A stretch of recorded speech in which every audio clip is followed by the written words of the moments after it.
Okay यार,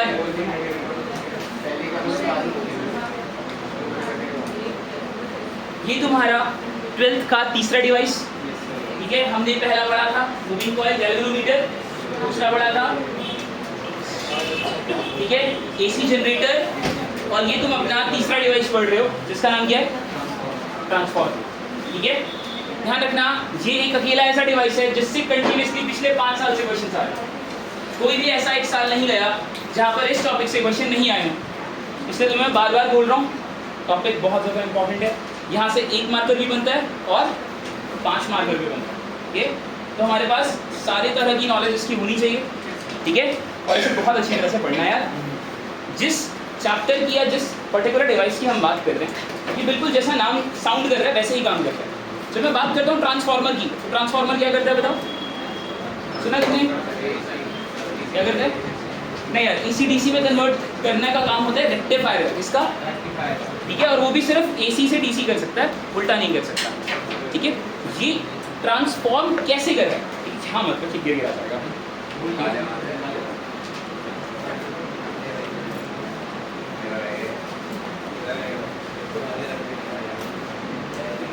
ये क्या ट्रांसफॉर्म करता है यार, ये ट्रांसफॉर्म करता है वोल्टेजेस को, किसको? देखो सिंपल सी बात बताओ, एसी में डीसी से अच्छा क्या है? पहला तो चीप था, है ना, पंखा घुमाओ बिजली बनाओ, ठीक है, बहुत प्यार से बन जाती थी इलेक्ट्रिसिटी हमारे पास। दूसरा ट्रांसमिशन, क्या एसी को ट्रांसमिट करना डीसी से आसान होता है। ऐसा क्यों? सपोज करो तुम्हारे पास एक पावर लाइन, ठीक है, और नॉर्मली पावर लाइंस इतनी लंबी होती हैं, है ना, 150 किलोमीटर लंबी, ठीक है। तो अगर हमें एक शहर से दूसरे शहर बिजली भेजनी है तो 100 किलोमीटर लंबी, 150 किलोमीटर लंबी पावर लाइंस होती है। सब देखिए ना, बड़े बड़े से एंटीना लगे होते हैं ऐसे, है ना, इसके ऊपर यहाँ से वायर ऐसे करके जारी होती है, ठीक है। ये high power high voltage power lines होती है, इसके थ्रू हम बिजली सप्लाई करते हैं। तो जब भी ट्रेन से तुम जाते हो और बाहर इन्हें देखते हो, देखो जितना ट्रैवल को ट्रेन कर रही है उतने ही ये एंटीनास भी एक शहर से दूसरे शहर कर रहे हैं। तो नॉर्मल है इनकी 150 किलोमीटर। अब 150 किलोमीटर वायर का, चाहे वो कॉपर वायर ही क्यों ना हो, जबकि होती नहीं है, एल्यूमिनियम वायर यूज़ करते हैं, सबको पता है। जो हाई ट्रांसमिशन लाइन्स होती हैं वहाँ पर कॉपर की वायर यूज़ नहीं होती, किसकी होती है? तो उसकी तो रेजिस्टेंस और भी ज़्यादा है। तो सपोज करो इस 150 किलोमीटर लंबी वायर की रेजिस्टेंस मान लो 150 होंगे, कंजर्वेटिव एस्टिमेट, बहुत कम है बट मान लो 150, समझ आ रही है बात? या इससे तो कम हो गया, थोड़ा बड़ा ठीक, 1500 ओम का ये बात समझ आ रही है? तो इस वायर से अगर मैं 6, तुम्हारे घर में 5 एम्पियर का करंट आता है ना, सबको पता है, सबके घर में कितने करंट एम्पियर का? 5 एम्पियर का करंट आता है। जो पावर सर्किट्स हैं उसमें 16 से 20 भी हो जाता है, दो तरह के सर्किट्स होते हैं, तो नॉर्मल वाले, एक पावर वाले।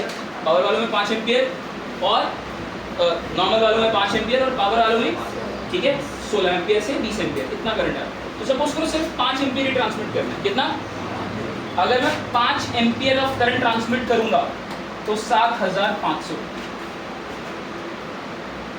ठीक है। हीट कितनी जनरेट होगी? I स्क्वायर RT, कितनी जनरेट होने वाली है हीट? I स्क्वायर RT, देख लो जरा कितना लॉस होगा, ठीक है। I स्क्वायर मतलब 5 का स्क्वायर 25, 25 इंटू R 1500, और जितने टाइम 24 घंटे तुम्हें तो खर्च नहीं करनी, तो कहाँ जाएगा लॉस? ठीक है, इतना ज़्यादा लॉस होगा, इतना ज़्यादा लॉस होगा कि तुम कभी डीसी ट्रांसमिट प्रॉफिटेबली तो बहुत दूर की बात है, ढंग से कर ही नहीं पाओगे, क्योंकि सारी की सारी जितनी भी कहानी है सब कहाँ फंस जाएगी, सारा का सारा हीट में ही कन्वर्ट हो जाएगा। ये कहानी समझ आएगी? तो ये जो दिक्कत है यहाँ, ये जो दिक्कत है कि हमारे पास इतना सा करंट भेजने के लिए भी हमें इतनी ज़्यादा हीट जनरेट करनी पड़ रही है। ये किसकी दिक्कत है? करंट की। करंट ज़्यादा होता है तो हीट ज़्यादा बनती है ना, यहाँ दिखा रहे हैं सीधी सीधी सी कहानी। करंट ज़्यादा होता है तो हीट ज़्यादा बनती है। हमें क्या चाहिए? हमें करंट बहुत कम चाहिए, ठीक है। हमें क्या करना है? हमें ऐसा करंट, कम से कम करंट चाहिए, ताकि कम से कम करंट में हमारा पावर जो है, जो हमारी वोल्टेज है, जो हमारा करंट है, वो ट्रांसफर हो जाए। तो इसके लिए हम क्या करें? अगर हम डीसी यूज़ करते हैं तो डीसी में तो कंटिन्यूसली 5 एम्पियर का करंट भेजना पड़ेगा ना, है ना। और जिसकी वजह से पावर लॉस बहुत ज़्यादा हो, इसकी जगह हम क्या यूज़ करेंगे? एसी के साथ क्या सिचुएशन है? एसी के अंदर वोल्टेज और करंट को हम चेंज कर सकते हैं। तुम अपनी मर्जी से वोल्टेज और करंट को भेज सकते हैं। मैं ज़्यादा करंट भी भेज सकता हूँ और मैं ज़्यादा वोल्टेज भी भेज सकता हूँ और ये ज़्यादा और कम करंट और वोल्टेज को करने का काम किसका? ट्रांसफार्मर क्या करता है? ट्रांसफार्मर लो वोल्टेजेस करंट्स को, लो वोल्टेज एसी को हाई वोल्टेज एसी में कन्वर्ट करता है या हाई वोल्टेज एसी को लो वोल्टेज एसी में कन्वर्ट करता है। कहने का मतलब सपोज करो ये तुम्हारा पावर स्टेशन है, ठीक है, जहाँ पर बन रहा है, जहाँ पे पावर प्लांट है, जहाँ पर पावर बन रही है, यहाँ पर पावर अनइवन जनरेट होगी ना। अगर विंड मिल लगा दी मैंने तो हवा तेज चली तो ज़्यादा पावर, हवा धीरे चली तो, है ना। सोलर पावर प्लांट भी लगा दिया मैंने, जिस दिन धूप खिली ज़्यादा पावर, जिस दिन नहीं खिली कम पावर। तो पावर तो वेरी जनरेट होगी, है ना। अभी क्या करना है? हमें तो बहुत दूर पावर को भेजना है और बहुत दूर पावर भेजने के लिए हमें पोटेंशियल डिफरेंस चाहिए। क्या चाहिए? है ना। जितना हायर पोटेंशियल डिफरेंस होगा उतनी दूर ट्रैवल करेगा। इसलिए जो तुम्हारी 150 किलोमीटर की पावर लाइन होती है उसका पोटेंशियल डिफरेंस कितना होता है? 1,00,000 वोल्ट, है ना। अब इतना कैसे निकाल लोगे तुम पोटेंशियल डिफरेंस? जिस दिन बारिश होगी नहीं निकल सकता ना। इसके लिए हम यहाँ पर एक ट्रांसफार्मर लगाते हैं जिसका नाम होता है स्टेप अप। क्या नाम होता है इसका? स्टेप अप ट्रांसफार्मर क्या करता है? स्टेप अप ट्रांसफार्मर अगर तुमने 1000 वोल्ट बनाया तो उसको कन्वर्ट कर देगा 1,00,000 वोल्ट।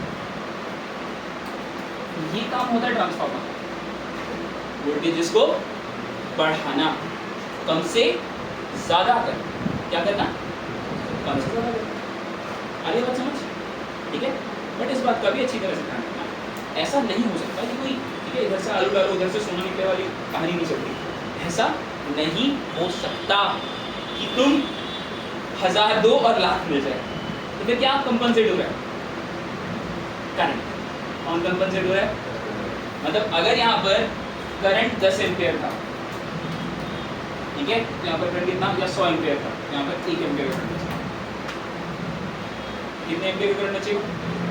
कहने का मतलब अगर हम पावर को, अगर हम वोल्टेज को बढ़ाते हैं तो करंट कम हो जाता है। क्योंकि दोनों देखो कंजर्वेशन ऑफ एनर्जी तो रहेगा ही।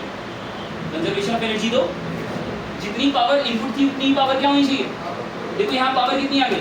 पावर तो वोल्टेज इनटू करंट होता है। देखो 1,00,000 वाट आ रही है और यहाँ मेरे को पावर आउटपुट भी कितनी आ रही है? फिर से 1,00,000 वोल्ट वाट आ रही है कि नहीं आ रही? देखो दोनों को मल्टीप्लाई करो, इसको मल्टीप्लाई करो, आ रही है ना। ये तो कभी चेंज नहीं हो सकता। तो ट्रांसफार्मर क्या कर रहा है? ट्रांसफार्मर वोल्टेज को कम से ज़्यादा कर रहा है और करंट को ज़्यादा से कम कर रहा है। और यही तो बेनिफिट है हमारा। अगर हमारी वोल्टेज ज़्यादा हो जाएगी और करंट कम हो जाएगा तो एनर्जी लॉस कम होगा। सब बढ़िया। तो हमारे पास पहले तरह का ट्रांसफार्मर जिसमें बुलाते हैं स्टेप अप ट्रांसफार्मर। क्या बुलाते हैं? स्टेप अप ट्रांसफार्मर क्या करता है? कम वोल्टेज को ज़्यादा वोल्टेज कर देता है, ज़्यादा करंट को कम कर देता है। ध्यान रखना, उल्टा काम करता है। रही बात कुछ ऊपर से तो नहीं जा रहा, बहुत ही बेसिक है। बढ़िया। अब बताओ तुम्हारे घर में 1,00,000 वोल्ट आती है, चली तो वहां से 1,00,000 वोल्ट की बनाकर, आपकी तो नहीं। घर में कितनी आती है? 220 वोल्ट। तो ऑब्वियस सी बात है यार, यहाँ भी कोई ट्रांसफार्मर लगा है। ये तुम्हारा टाउन स्टेशन है ना, हमारा बिजली घर, ये जो हमारे बिल्कुल सामने। यहाँ क्या होता है? 1,00,000 वोल्ट तो नहीं आती। इससे पहले भी बिजली घर होते हैं बड़े जो और ज़्यादा इसको कम करते हैं। बट सपोज करो मान लेते हैं इसी के पास आ गए 1,00,000 वोल्ट, तो इसका काम क्या होगा? है ना, 1,00,000 वोल्ट को क्या करना? 220 में कन्वर्ट करना है। तो तुम्हारे पास आई 1,00,000 वोल्ट, किसमें कन्वर्ट कर दो? अभी मैं 100 मान रहा हूँ, ठीक है, 100 में कन्वर्ट कर दो। किसमें कन्वर्ट कर दो? 100 वोल्ट में कन्वर्ट कर दो, ठीक है, कोई दिक्कत तो नहीं है। तो अगर 1,00,000 वोल्ट आई और 100 में कन्वर्ट करना है तो ट्रांसफार्मर दूसरे वाला जो होता है इसे हम बुलाते हैं स्टेप डाउन। क्या बुलाते हैं? Step down transformer. इसका काम होता है बड़ी वोल्टेजेस को छोटी वोल्टेजेस में कन्वर्ट करना। इसका काम होता है बड़ी वोल्टेजेस को छोटी वोल्टेजेस में कन्वर्ट करना। अच्छा, अगर ये बड़ी वोल्टेज को छोटी वोल्टेज में कन्वर्ट करेगा तो करंट के साथ क्या करेगा? हाँ, करंट को क्या करेगा? ठीक है, यहाँ जो करंट्स होंगे वो छोटे होंगे, उनको किस में कन्वर्ट कर देगा? बड़े करंट्स में। आई बात समझ? मतलब अगर तुम्हारे पास यहाँ से 1 एम्पियर का करंट आ रहा है तो यहाँ पर तुम्हारे पास 1000 एम्पियर का करंट जनरेट होगा। क्यों कह रहा हूँ मैं 1000? क्योंकि पावर आउटपुट दोनों की कैसी होनी चाहिए? सेम होनी चाहिए। पावर आउटपुट दोनों की कैसी होनी चाहिए? ऐसा होता नहीं है 1000 एम्पियर का, ठीक है? ये जस्ट एक सिंपल सा एग्जांपल है जो मैं तुम्हें बस इतना सिखाने के लिए यूज कर रहा हूँ। स्टेप अप और step out step down transformer करते हैं। स्टेप अप ट्रांसफार्मर वोल्टेज बढ़ाता है और करंट, और स्टेप डाउन वोल्टेज घटाता है और करंट बढ़ा देता है। क्या ये बात समझ आई? कुछ मुश्किल तो नहीं लग रहा? सब एकदम बढ़िया। ये बात अच्छी तरह से ध्यान रखना, ट्रांसफार्मर का काम है वोल्टेजेस को चेंज करना, बढ़िया, जिसकी वजह से हम वोल्टेजेस को आराम से ट्रैवल करा सकते हैं। ओके, लिखो।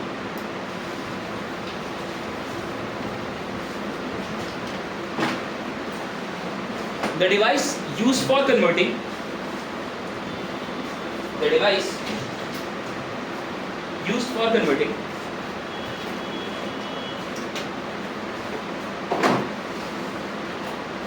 the device used for converting higher voltages to lower voltages, higher voltages to lower voltages and vice versa, and vice versa, ठीक है? टू टाइप्स लिखे ना, टू टाइप्स, इसके दो टाइप्स है हमारे पास। स्टेप अप, फर्स्ट टाइप है स्टेप अप, सेकंड है स्टेप डाउन। क्या मैं ये लिखवाऊं कि स्टेप अप क्या करता है, स्टेप डाउन क्या करता है? सबको अच्छी तरह समझ आ गया ना? स्टेप अप क्या करेगा? कम को बढ़ा देगा, और स्टेप डाउन क्या करेगा? ज़्यादा को कम कर देगा, ठीक है? ध्यान रखना, वोल्टेज की बात हुई है, करंट के साथ उल्टा होगा। ये अभी इसी न्यूमेरिकली प्रूफ करेंगे, कोई दिक्कत तो नहीं है? सब एकदम बड़ा। लिखो principal.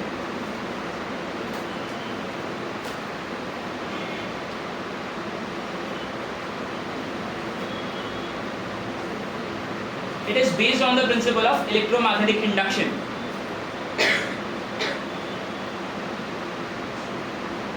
It is based on the principle of electromagnetic induction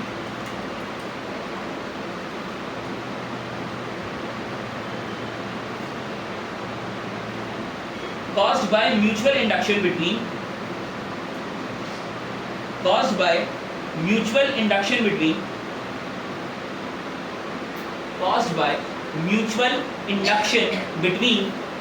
coupled coils. Mutual induction between coupled coils. ठीक है? Mutual induction between coupled coils। लिख लिया? सब बड़े, ये सब लिखने की जरूरत नहीं है यार, ठीक है? ये जो मैंने डायग्राम वगैरह बनाया है इसको बहुत तमीज से बनाने वाले हैं। पावर लाइन वाले क्वेश्चन 5 मार्क्स के आते हैं, वहाँ पर पूरा डायग्राम बनता है, ठीक है? तो अभी नहीं छेड़ना है इसे, अभी बस ये समझने के लिए था ताकि स्टेप अप स्टेप डाउन करता क्या है दिमाग में बैठ जाए। सब बढ़िया है? आ जाओ, अब हम देखते हैं ट्रांसफार्मर का डायग्राम कैसा होता है। देखो यार, ट्रांसफार्मर बनाने के लिए सबसे पहले हमें चाहिए होता है कोर।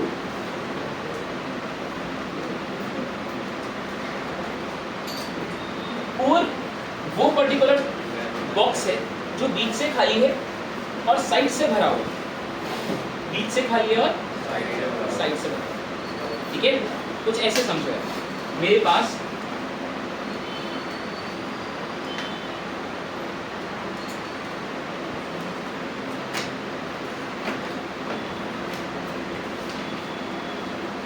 समझ आ रहा है कुछ? ऐसे ना थिन प्लेट्स है, कैसी है? प्लेट्स। प्लेट्स कैसी है? ये ऐसी प्लेट्स है,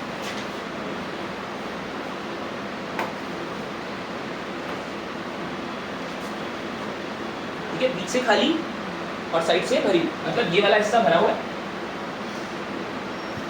और ये वाला हिस्सा, ये ऐसी बहुत सारी प्लेट्स को हम एक के बाद जोड़ के क्या बनाते हैं? एक कॉपर, एक सॉफ्ट आयरन कोर बनाते हैं। क्या बनाते हैं? ध्यान रखना, ये एक लेमिनेटेड सॉफ्ट आयरन कोर, ठीक है? ऐसा क्यों है ये भी ना लास्ट में पढ़ेंगे, बिकॉज इतनी बात ध्यान रखना, ये लेमिनेटेड है। लेमिनेट का मतलब सबको पता है, पन्नी है ना, पॉलीथिन जोड़ी हुई है उसके ऊपर, ठीक है, हर प्लेट पर पॉलीथिन जोड़ी है और सबको एक साथ जोड़ के लगा, लेमिनेटेड सॉफ्ट आयरन, समझ रही बात, ठीक है। इसके इस वाले एंड पर हम एक कॉइल बांध देते हैं और इस कॉइल को हम बुलाते हैं प्राइमरी कॉइल। कौन सी कॉइल है? Primary coil. प्राइमरी कॉइल वो कॉइल होती है जिससे तुम इस पर्टिकुलर ट्रांसफार्मर के अंदर इनपुट प्रोवाइड करो। क्या दोगे यहाँ से? और इनपुट के फॉर्म में हम क्या देते हैं? AC, alternating currents. कोई दिक्कत तो नहीं, सब बढ़िया। ये वो कॉइल है जहाँ से तुमने क्या करना, इनपुट देना है, इसलिए इसे क्या बुलाते हैं? प्राइमरी। प्राइमरी कॉइल से जो करंट इनपुट किया जाएगा उसे हम आईपी बुलाते हैं और जो वोल्टेज इनपुट की जाएगी उसे ईपी बुलाया जाएगा। क्या है बात? बहुत ज़्यादा इंपॉर्टेंट है आईपी। और इसी तरह से जो नंबर ऑफ टर्न्स इस कॉइल के होंगे, इसमें कितने नंबर ऑफ टर्न्स हैं? सब बढ़िया। इसी तरह से यहाँ इस तरफ हमारे पास हमारी आउटपुट कॉइल है जहाँ से हमें आउटपुट मिलने वाला, ठीक है। ऑब्वियस सी बात है, अगर ये हमारे पास प्राइमरी थी तो ये क्या होगी? Secondary coil. ये हमें आउटपुट देगी, यहाँ से जो करंट जनरेट होगा वो आईएस, वोल्टेज ईएस और नंबर ऑफ टर्न्स इसके। आगे बात समझ, कोई दिक्कत नहीं, कुछ ऊपर से कुछ जा रहा, ठीक है। हमारे पास एक सॉफ्ट आयरन कोर था, जैसे दिख रहा है रजिस्टर, इसकी इस तरफ एक कॉइल बंधी हुई है जैसे रजिस्टर की ऐसे बंधी हुई है, ठीक है। किसी के पास और है, ठीक है। ये सॉफ्ट आयरन कोर इस तरह से इस तरफ, ठीक है, कॉइल्स बंधी हुई हैं और इस तरफ ऐसे कॉइल्स बंधी। आइए बात समझ, कुछ मुश्किल तो नहीं। हम यहाँ से इनपुट देते हैं और इन वाली कॉइल से हमें क्या, ये वाली कॉइल्स इस वाली कॉइल से टच है क्या? इस वाली कॉइल का करंट यहाँ जा सकता है? नहीं जा सकता। क्यों? क्योंकि कैसी, ये जो कोर था ये कैसा था? लैमिनेटेड। ध्यान रखना है, इसके ऊपर पॉलीथिन चढ़ी हुई है, यहाँ से कोई करंट यहाँ नहीं जा रहा। ये बहुत ज्यादा इंपॉर्टेंट पॉइंट है। अगर यहाँ से डायरेक्ट करंट यहाँ भेज देता तो कुछ चेंज होता, ठीक है। बहुत इंपॉर्टेंट है, ये मत सोचना इससे ये कनेक्टेड है, ये डब्बे पे बांध के यहीं से ये करंट भेज रहे, ठीक है। ये करने की क्या जरूरत है? कोई डाउट तो नहीं है? क्लियर? ये वाली कॉइल इस वाली कॉइल से टच नहीं है। ये वाली कॉइल और इस वाली कॉइल के बीच में एक लोहे का कोर लगा हुआ है जो लैमिनेटेड है। इतनी कहानी क्लियर? सब बढ़िया, कहीं कोई डाउट? अब हम ऐसा क्यों करते हैं ये समझते हैं। देखो, एक्चुअली हम करंट को ट्रांसफर नहीं करना चाहते, डायरेक्ट टच करके ट्रांसफर नहीं करना चाहते, क्योंकि उससे कुछ भी नहीं होने वाला। हम क्या चाहते हैं? हम चाहते हैं वोल्टेज बढ़े या वोल्टेज घटे। हमारे हिसाब से वोल्टेज बढ़े या वोल्टेज, तो वोल्टेज बढ़ाना या घटाना हम म्यूचुअल इंडक्शन के बेसिस पर कर सकते हैं।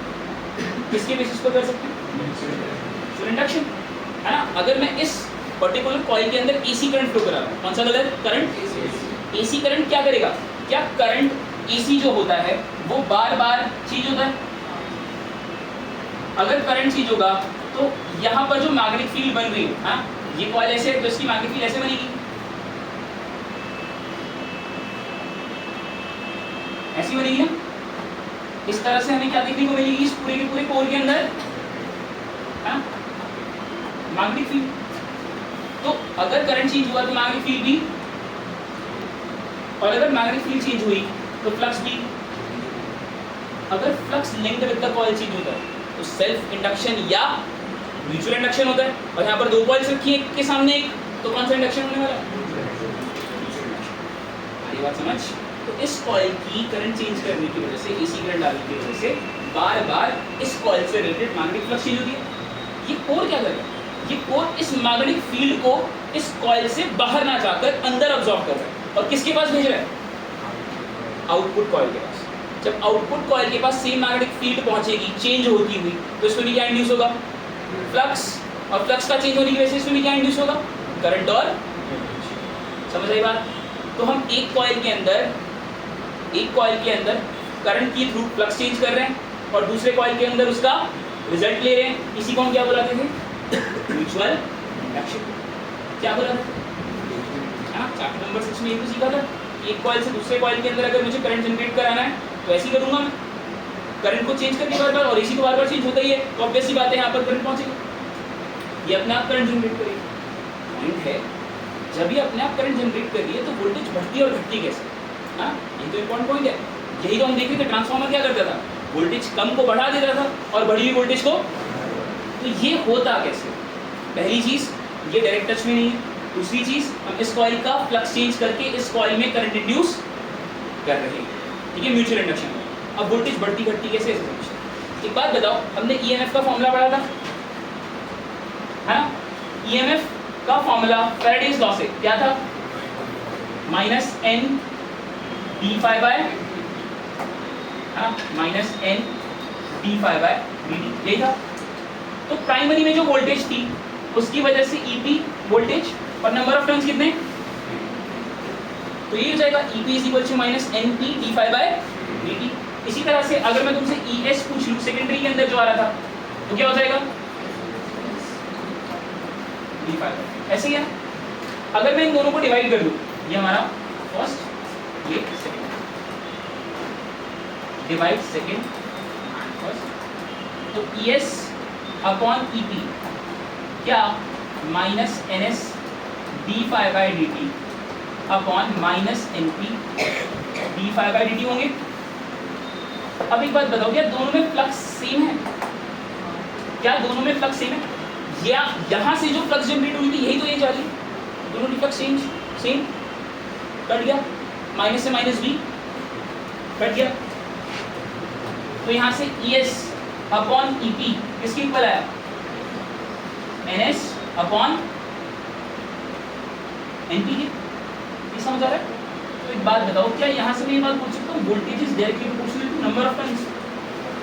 ES NS के डायरेक्टली प्रोपोर्शनल है, EP NP के डायरेक्टली प्रोपोर्शनल है। तो इसका सीधा सीधा क्या मतलब बनता है? इसका सीधा सीधा ये मतलब बनता है, जिस पर्टिकुलर कॉइल के पास नंबर ऑफ टर्न्स ज़्यादा होंगे वहाँ वोल्टेज ज़्यादा होगा। जिस कॉइल के पास नंबर ऑफ टर्न्स उसके पास वोल्टेज, है ना, इज डायरेक्टली प्रोपोर्शनल टू है ना, गया ना।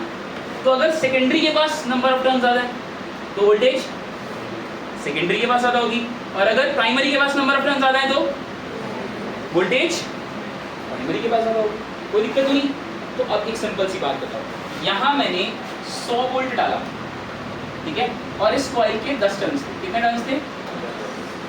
और यहाँ पर अगर यहाँ 100 टर्न्स एग्जिस्ट करते हैं, कितने टर्न्स एग्जिस्ट करते हैं? तो ये 100 वोल्ट का कितना हो जाएगा? 10 गुना कितना? 1000 वोल्ट। यही तो देखा हमने, जितने नंबर ऑफ टर्न्स ज़्यादा होते हैं उतनी ज़्यादा क्या आती है? वोल्टेज। उतनी ज़्यादा क्या आती है? नहीं आ रहा समझ? नंबर ऑफ टर्न्स क्या वोल्टेज के डायरेक्टली प्रोपोर्शनल है? तो अगर 10 टर्न 100 वोल्ट बना रहे हैं तो 100 टर्न कितने वोल्ट बनाएंगे? नहीं आ रही बात समझ? एकदम क्लियर? ऐसे काम करता है, समझ आई बात? हम क्या करते हैं, प्राइमरी में अगर टर्न्स को क्या कर देंगे? कम, और सेकेंडरी में टर्न्स को क्या कर देंगे? ज़्यादा। तो प्राइमरी लो वोल्टेज करंट आ रहा है, सेकेंडरी उसे क्या बना देगा? High voltage current. ठीक है, अगर हमने उल्टा कर दिया, यहाँ पर नंबर ऑफ टर्न्स ज़्यादा कर दिया, यहाँ पर 100 टर्न्स कर दिए, ये 10 वोल्ट बना रहे थे, ठीक है, और यहाँ पर मैंने 10 टर्न कर दिए, कितने टर्न कर दिए? बताओ जरा मुझे, अब कितनी वोल्टेज आएगी? बोलो। ठीक है, 100 टर्न पे 10 वोल्ट आ रही थी, तो 10 टर्न पे कितनी आएगी? 10 गुना टर्न्स कम हो गए ना, तो वोल्टेज भी कितनी कम हो जाएगी? 10 गुना वोल्टेज कम हो जाएगी। समझ आ रही है बात? ये कहानी अच्छी तरह से क्लियर? चलो एकदम बढ़िया। ये बात हमेशा ध्यान रखना, ट्रांसफॉर्मर वोल्टेज को चेंज किस बेसिस पर करता है? नंबर ऑफ टर्न्स के बेसिस पर। अगर तुम्हारे प्राइमरी के टर्न ज़्यादा है सेकेंडरी से तो क्या होगा? ठीक है, प्राइमरी में ज़्यादा वोल्टेज, सेकेंडरी में, अगर सेकेंडरी के टर्न ज़्यादा है प्राइमरी से तो सेकेंडरी में ज़्यादा वोल्टेज, प्राइमरी में। सब एकदम बढ़िया। और इसी बेसिस पर हम अपने ट्रांसफॉर्मर्स को नाम देते हैं, इसी बेसिस पर हम बोलते हैं step up and step down transformer. ठीक है, ध्यान से देखो।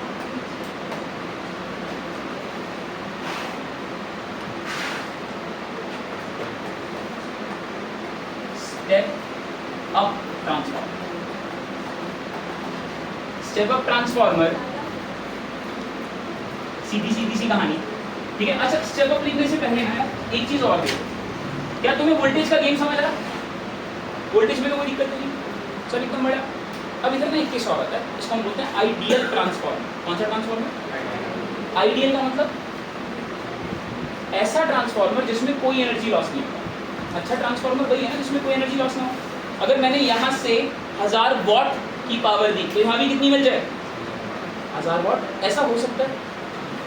नहीं, ऐसा नहीं हो सकता। आइडियल कोई चीज़ नहीं होती इस दुनिया के अंदर, है ना। अरे जब इलेक्ट्रिसिटी इसमें से ट्रैवल करके यहाँ पहुँचेगी तो पक्की बात है कुछ ना कुछ हीट के फॉर्म में लूज होगी, कुछ ना कुछ साउंड के फॉर्म में लूज होगी, कुछ ना कुछ किसी ने। मैं तुम्हें 5-6 तरीके लिखाऊंगा जिसके अंदर लॉस ही लॉस दिखेंगे। ये बात समझ, इतने तरह से हम एनर्जी को लूज कर सकते हैं एक ट्रांसफार्मर के अंदर, कम से कम 5 तरीके तो एग्जिस्ट करते हैं। तो ऑब्वियसली बात है 100% पावर वहाँ नहीं जा रही। तो ध्यान रखना, हम इस बात को समझने के लिए इमेजिन करते हैं कि हमने एक ऐसा ट्रांसफार्मर बना लिया जो 100% एफिशिएंट है। उसको हम क्या बुलाते हैं? Ideal transformer. तो ये बात ध्यान रखना, आइडियल ट्रांसफार्मर लिखा है, आइडियल ट्रांसफार्मर लिखा है, तो इसका मतलब है जितनी एनर्जी इनपुट डाल रहे हो उतनी एनर्जी क्या मिलेगी। और एनर्जी क्या होता है? Power into time, power output into time, time से टाइम कैंसिल। पावर इनपुट किसके इक्वल आ गया? पावर इनपुट कितना था? पावर का formula voltage into current. Input voltage कितनी थी? ईपी। इनपुट करंट कितना था? आउटपुट वोल्टेज कितनी थी, है ना। करंट कितना था? तो यहाँ से क्या, मैं ये बात ध्यान से देना, ईपी को इधर ले जा रहा हूँ, आईएस को इधर ले जा रहा हूँ। तो क्या ES upon EP, IP upon IS आया? आया नहीं है ना, है ना। दोबारा लिख रहा हूँ भाई मैं, क्या ES upon EP IP upon I S आ रहा है या नहीं आ रहा? आ रहा है ना, दिखता है नहीं दिखता, है ना। उल्टा क्या यहाँ पर ये जो करंट और वोल्टेज हैं ये इनवर्सली प्रोपोर्शनल आ रहे हैं नहीं आ रहे, है ना। करंट और वोल्टेज कैसे है? मतलब अगर तुमने वोल्टेज बढ़ाई तो करंट कम हो जाएगा और अगर तुमने वोल्टेज घटाई तो करंट ज्यादा हो जाएगा। मतलब अगर मैं बात करता हूँ स्टेप अप ट्रांसफार्मर, किसकी बात करता हूँ? वो स्टेप अप ट्रांसफार्मर क्या कर रहा था? 10 वोल्ट को 100 वोल्ट बना रहा है ना। 10 वोल्ट को, है ना। लिखते हैं इसको दोबारा से भाई, देखो जब हम बात करते हैं स्टेप अप ट्रांसफार्मर की एग्जांपल से लिखते हैं। यहाँ पर हमारे पास 10 टर्न्स थे, ठीक है, और 10 वोल्ट था। यहाँ हमारे पास 100 टर्न्स हैं, तो बताओ कितना वोल्ट? 100 वोल्ट, है ना। 10 गुना बढ़ा देगा। और बड़े ध्यान से देखना, सपोज करो यहाँ पर हमारे पास 10 एम्पियर, कितना है? यहाँ कितना होगा? ठीक है, कितना होगा? क्योंकि वोल्टेज इनवर्सली प्रोपोर्शनल है। अगर यहाँ पर वोल्टेज 10 गुना बढ़ गई तो करंट यहाँ 10 गुना। समझ आ रही है बात? क्यों रहा है ऐसा? कि पावर इनपुट किसकी इक्वल होती है? पावर आउटपुट की। पावर इनपुट किसकी इक्वल होती है? और पावर तो ये होगी ना, voltage into current. Voltage into current कितनी पावर आई? 100 वोल्ट। यहाँ भी देखो वोल्टेज इंटू करंट पावर कितनी आ रही है? आ रही बात समझ नहीं है? ठीक है, तो ये बात अच्छी तरह से ध्यान रखना। अगर कोई ट्रांसफार्मर वोल्टेज कम को वोल्टेज ज़्यादा में कन्वर्ट कर रहा है तो पावर को क्या करेगा? ओ सॉरी, करंट को क्या करेगा, है ना। अगर उसने वोल्टेज बढ़ाई है तो करंट को घटाएगा, इनवर्सली प्रोपोर्शनल है। और अगर तुम्हारा ट्रांसफार्मर ज़्यादा वोल्टेज से कम वोल्टेज लेके जा रहा है तो उसने वोल्टेज घटाई है तो करंट को क्या करेगा? बढ़ाएगा। ये बहुत इंपॉर्टेंट पॉइंट है, इस बात को भूलिए। एकदम क्लियर? जल्दी से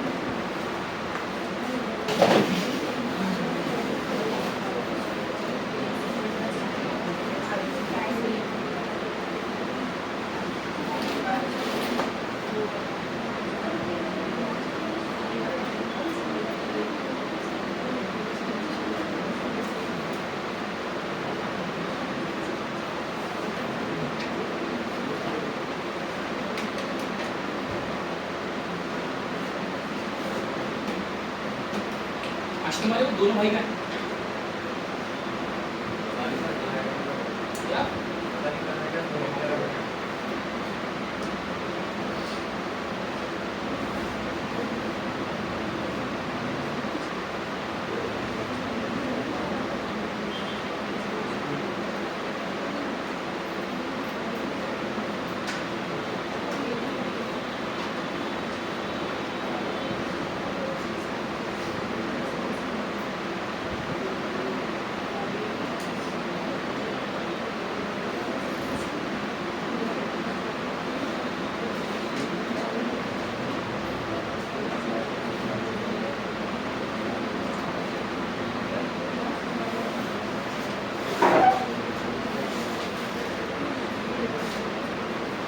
किसी को कोई डाउट तो नहीं है यहाँ पर? कोई भी डाउट हो मुझसे 10 बार पूछ लो यार, ये बहुत इंपॉर्टेंट टॉपिक है।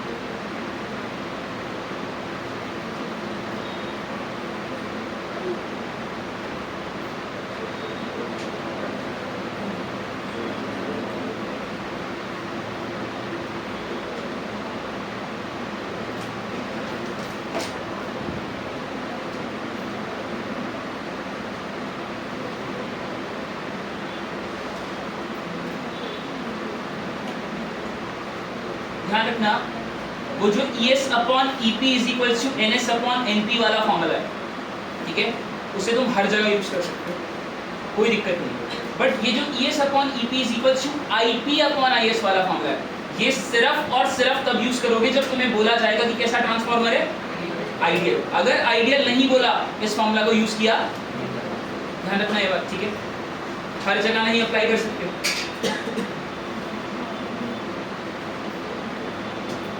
तो हर जगह क्या अप्लाई करेंगे? हाँ, ये भी तो कहानी है। मतलब अगर आइडियल ट्रांसफार्मर नहीं है, अगर आइडियल ट्रांसफार्मर नहीं है, तो ध्यान रखना, हम निकालते हैं ट्रांसफार्मर की एफिशिएंसी। क्या निकालते हैं? एफिशिएंसी का मतलब क्या होता है? कितना परसेंट आउटपुट दे रहे हैं? ऐसा नहीं होगा ना कि यहाँ पर 100 वाट डालिए और 100 वाट मिल जाएगा, नहीं बना सकते आप। कोई भी चीज़ उस दुनिया में 100% एफिशिएंट नहीं होती। तो ऑब्वियस ही बात है, यहाँ मैंने 100 डाला और 90 मिला, तो कितना एफिशिएंट है? 90% है ना। 100 डाला और 90 मिला तो कितना एफिशिएंट है? 100 डाला 80 मिला तो 80% है ना। कैसे निकाल रहे हो तुम? कैसे निकाल रहे हो? एफिशिएंसी का फॉर्मूला हर तरह के डिवाइस के लिए हमेशा से मिलता है, power output upon power input into 100, ये होता है एफिशिएंसी, है ना। 100 डाला, कितना मिला? 100 डाला 80 मिला, कितना आया? 80%। तो 80 अपॉन 100 इंटू 100 कितना होगा? 80% ही तो होगा, कोई दिक्कत तो नहीं। ध्यान रखना, ये परसेंटेज बेस होता है। किस बेस होता है? ठीक है, कोई डाउट? अच्छा, ये जो एफिशिएंसी है, इस एफिशिएंसी को हम लिखते कैसे? पावर आउटपुट क्या था? ES IS upon power input कितना था?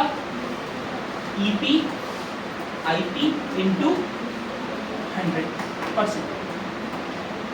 ध्यान रखना, अगर आइडियल ट्रांसफार्मर नहीं है तो यही फॉर्मूला अप्लाई कर सकते हो, कोई और फॉर्मूला अप्लाई, ठीक है।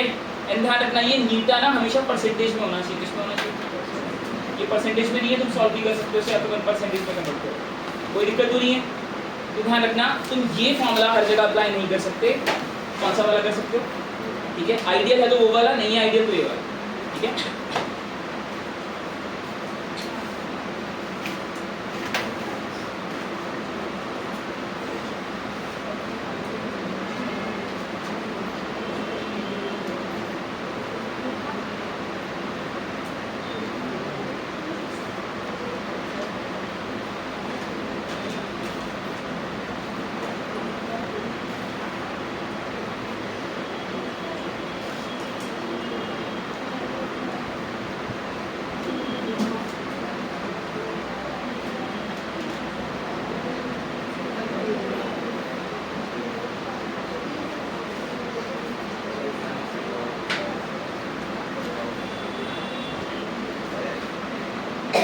सबने लिख लिया?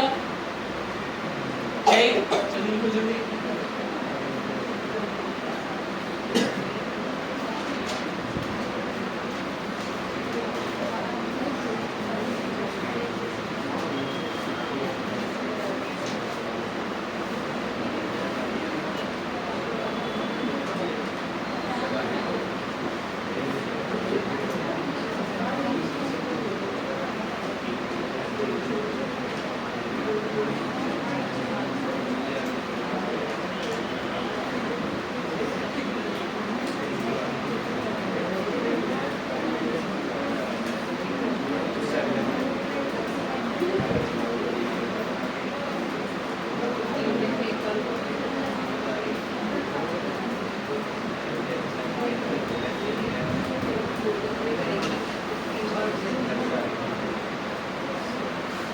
चलिए, एफिशिएंसी सिंपल है, एफिशिएंसी होती है कितना इनपुट था उसके बेसिस पर कितना आउटपुट। तुम्हारा टेस्ट हुआ, तुम्हारे 10 में से 8 नंबर है ना, कितनी एफिशिएंट हो 80%। कैसे निकाला? इनपुट, ठीक है, output upon input into 100, same कहानी, ठीक है। तुमने 100 वॉट की पावर इस ट्रांसफार्मर को दी और कितना आउटपुट है? 80 वॉट। तो एफिशिएंसी क्या होगी? हाँ, 80/100 इनटू, ठीक है।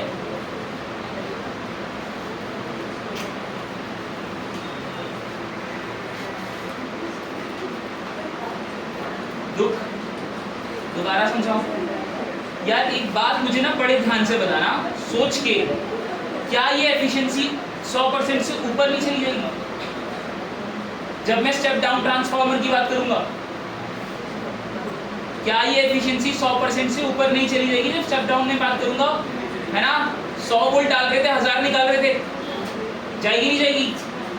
बेवकूफ हो तुम। वोल्टेज से नहीं देखते, किससे देखते हैं? पावर से। किससे दिखते हैं? बेवकूफी मत कराना, कभी सोचो उल्टा आ जाएगा 100% से ज्यादा एफिशिएंसी। ये कौन सा डिवाइस है? ऐसा हो सकता है कि तुम उसमें 100 रुपए डालो और तुम्हें 200 रुपए मिल जाए, है ना? ऐसा नहीं हो सकता। ऐसी कोई मशीन बनी नहीं है आज तक जिसकी एफिशिएंसी 100% से ज्यादा हो। 100% ही नहीं होती। ध्यान रखना, पावर की बात हो रही है, वोल्टेज की नहीं। किसकी बात हो रही है? पावर। ठीक है, तो कभी कंफ्यूज हो जाओ इस बात से। पहले बात ध्यान रखनी है, ओके? तो डाउट दोबारा समझाओ, ओके? अब ये हमें कहानी समझ आ गई। अब हम अपनी सारी चीज़ों को एक साथ लिखकर स्टेप डाउन और स्टेप अप की कैरेक्टरिस्टिक्स लिख सकते हैं, ओके? पहला जो हमने सीखा वो ये कि वोल्टेज डायरेक्टली प्रोपोर्शनल है नंबर ऑफ टर्न्स। जितना ज़्यादा नंबर ऑफ टर्न्स होंगे उतनी ज़्यादा। इसी तरह से हमने दूसरा सीखा कि वोल्टेज और करंट इनवर्सली प्रोपोर्शनल है।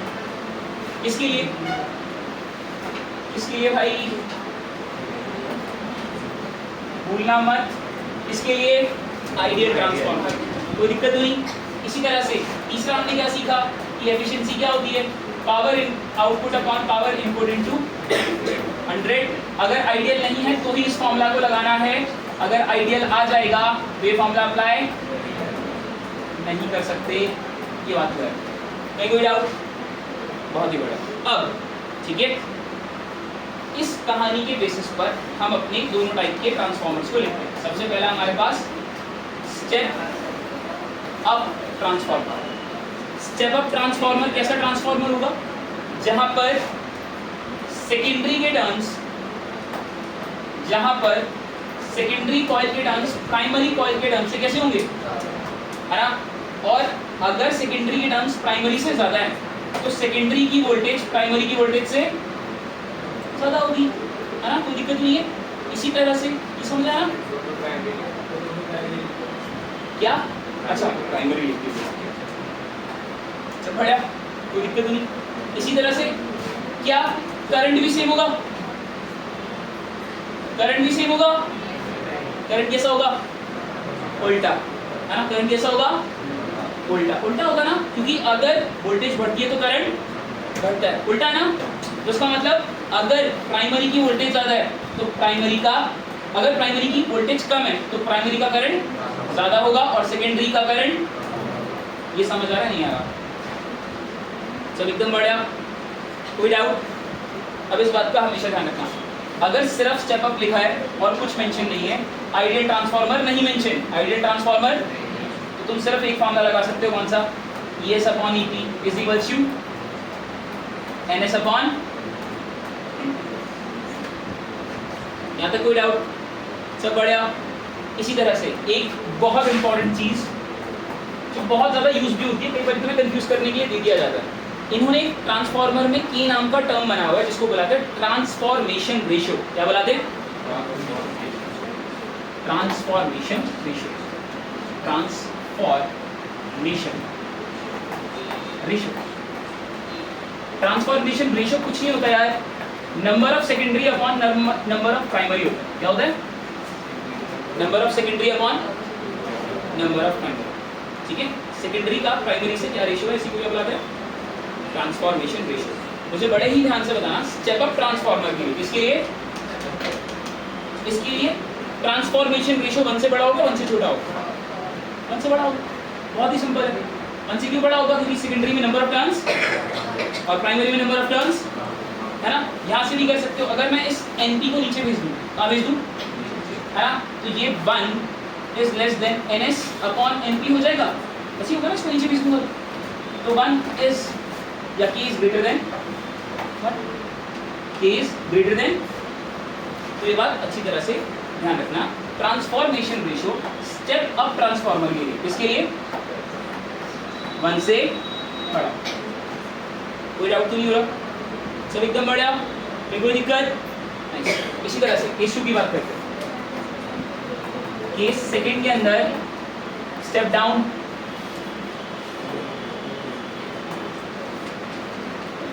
स्टेप डाउन में क्या होता है? स्टेप डाउन के अंदर number of turns in primary बड़े होते हैं किससे? इसलिए वोल्टेज किसकी बढ़ी? किसकी वोल्टेज बढ़ी है भाई? प्राइमरी की। इस तरह से करंट किसका बढ़ा? है ना, सेकेंडरी का उल्टा होता है, मतलब इस बार IP छोटा होगा IS। सब बढ़िया। इधर भी अगर स्टेप डाउन है और आइडियल मेंशन नहीं है तो तुम यही फॉर्मूला यूज कर सकते हो, ES upon EP is equal to NS upon NP। Formula में कोई change, but transformation ratio change हो जाएगा। यहाँ पर ट्रांसफॉर्मेशन रेशियो 1 से बड़ा था, वहाँ क्या हो जाएगा? 1 से छोटा। ऑब्वियस सी बात, क्योंकि इस बार सेकेंडरी के टर्म्स कम है और इसको नीचे लेके जाके भी कर सकते हो। अगर मैं इसे नीचे भेज दूंगा ऐसे, या इसको नीचे भेज दूंगा तो 1 is less than NS by NP आएगा, और NS बाय NP है K, तो 1 इज छोटा। K की वैल्यू 1 से कैसी आ रही है? K की वैल्यू 1 से कैसी आ रही है भाई? ध्यान रखना, छोटी आ रही है। ट्रांसफॉर्मेशन रेशियो स्टेप डाउन के लिए 1 से छोटा होता है। और ये फॉर्मूला जो तुमने अभी देखा था, ES upon EP is equals to IP upon IS, ये सिर्फ कब अप्लाई होता है? Ideal transformer. यहाँ पर स्टेप डाउन के साथ आइडियल नहीं लिखा, ये मत लगा देना, ठीक है। स्टेप अप के साथ आइडियल नहीं लिखा, ये मत लगा देना। क्या लगा रहे हैं? एफिशिएंसी। ध्यान रखना, अनटिल अनलेस आइडियल मेंशन नहीं है तब तक वो फॉर्मूला अप्लाई नहीं कर सकते। एकदम क्लियर रहेगी बात? सब बढ़िया, कोई दिक्कत तो नहीं? ओके, सारी कहानी करते हैं।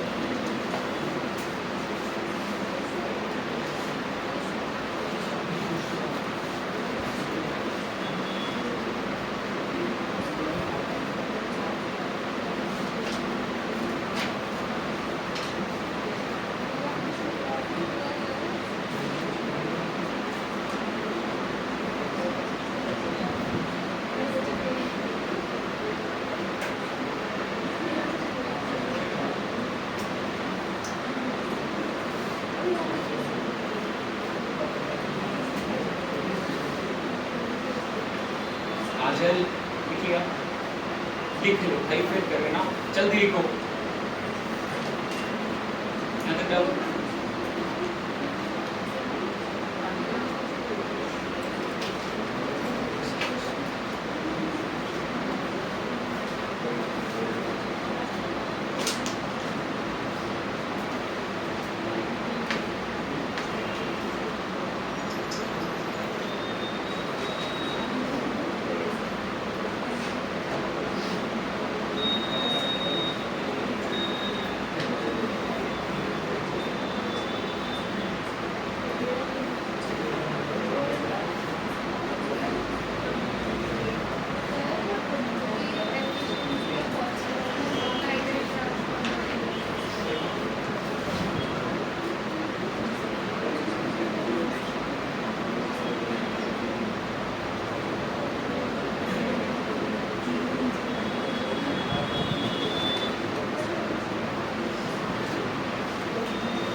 15 अच्छे।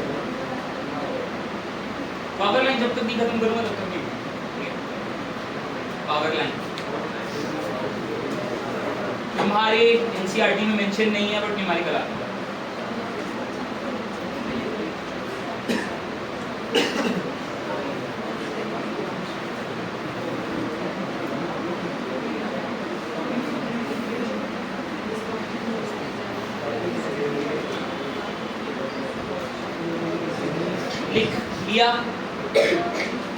लिख लिया सभी ने? चलिए यार,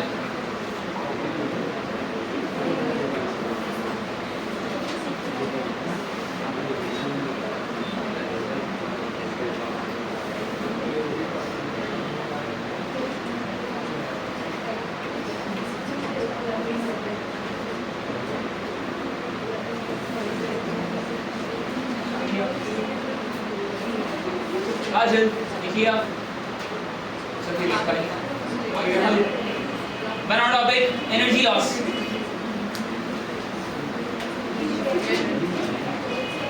जल्दी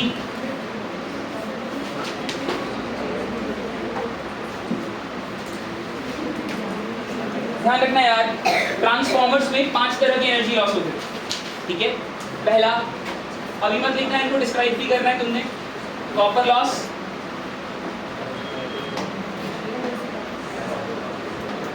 eddy current loss,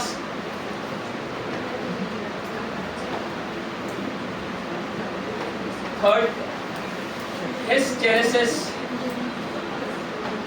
loss, fourth humming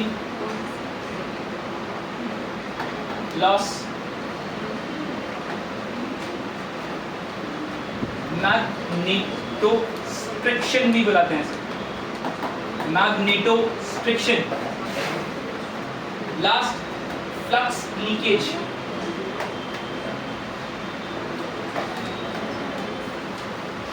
flux leakage.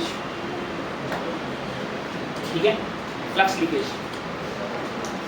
बढ़िया, ये 5 तरह के लॉस हमें एडी ट्रांसफार्मर में देखने को मिलते हैं।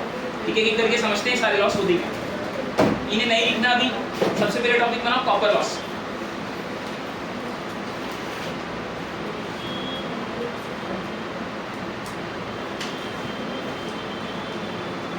ठीक है, ट्रांसफॉर्मर्स में जो वाइंडिंग यूज हो रही है ना, जो प्राइमरी कॉइल और सेकेंडरी कॉइल है, वो किसकी है? कॉपर है। ध्यान रखना, अगर कॉपर इम्प्योर यूज होगा, कैसा कॉपर यूज हुआ, तो उसका रेजिस्टेंस ज्यादा होगा, है ना। अगर इम्प्योर कॉपर है तो रेजिस्टेंस ज्यादा, कॉपर प्योर है तो रेजिस्टेंस, है ना। बेसिक सी कहानी। अगर रेजिस्टेंस ज्यादा होगा तो क्या होगा, जो भी करंट डालोगे उसकी क्या कन्वर्ट हो जाएगी, हीट। आ रही है बात समझ? तो तुम्हारा कॉपर इम्प्योर होने की वजह से करंट किसमें कन्वर्ट हो जाता है, इलेक्ट्रिकल एनर्जी किसमें कन्वर्ट हो जाती है, हीट एनर्जी में। और ये हमारे लॉस है, क्योंकि करंट करंट में कन्वर्ट होना चाहिए, इलेक्ट्रिसिटी इलेक्ट्रिसिटी में कन्वर्ट होनी चाहिए। यही तो कर रहे थे हम यहाँ पर। ये बात ध्यान रखना, कॉपर लॉस क्या होता है, जब तुम इम्प्योर कॉपर यूज करते हो जिसकी वजह से रेजिस्टेंस हाई होता है, और उस हाई रेजिस्टेंस की वजह से तुम्हारा इलेक्ट्रिकल करंट किसमें कन्वर्ट हो जाता है, हीट, है ना, थर्मल एनर्जी, हीट एनर्जी के अंदर। This is called copper loss. लिख लोगे? लिखो लिखो।